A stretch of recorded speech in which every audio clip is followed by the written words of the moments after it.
তেল, সাদা তেল, সাদা তেল। প্রথমে ময়দা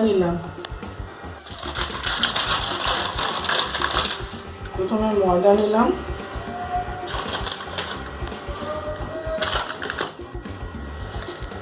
চিনি দিলাম, নুন দিলাম, জোয়ান দিলাম,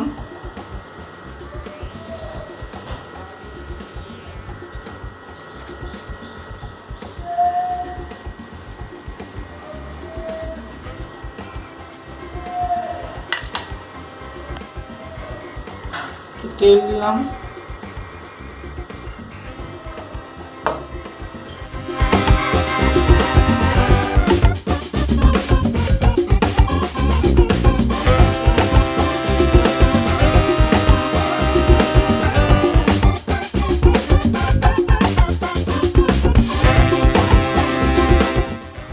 মাখা রেডি।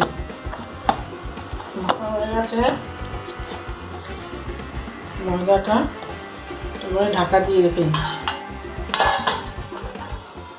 ঢাকা দিয়ে দিলাম, আধা ঘন্টা পরে খাবো। লেচি পাকাচ্ছি, এবার একটু লেচি পাকিয়ে রাখছি। এবার বেলবো। এবার কড়াইতে তেল দিয়ে দিই, আগে ভাজতে হবে। আন্দাজ মতো তেল দিয়ে দিলাম। এবার একটু গরম হোক, বেশি বড় করবো না, এরকমভাবে সাইজটা হবে।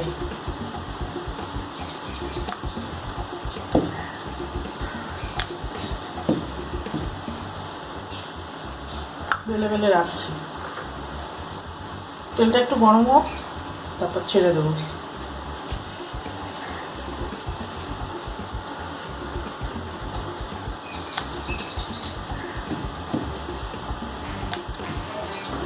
তেল গরম হয়ে গেছে, এবার ছেড়ে দিলাম।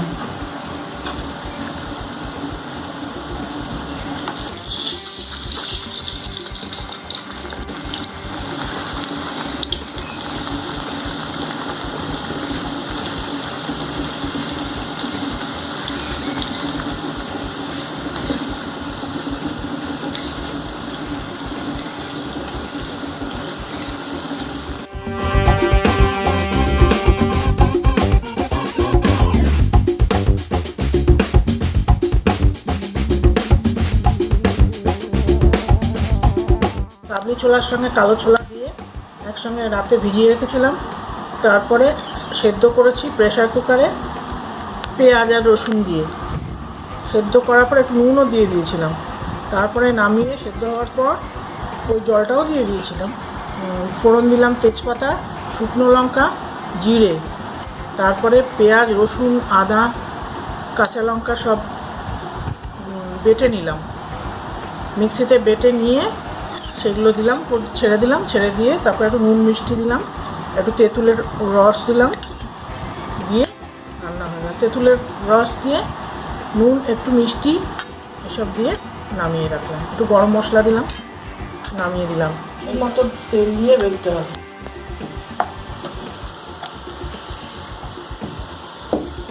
রুটির মতো করে বেলে তেলে ভাজতে হবে।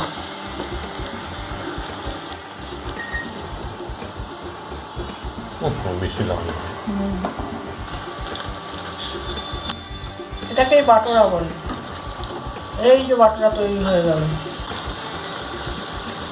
একটু সাদা সাদা থাকলেই ভালো, সাদা সাদা ভাবটা থাকলেই ভালো, বেশি লাল না করাই ভালো। এই যে আমাদের বাটোরা রেডি। এবার খাওয়ার পালা।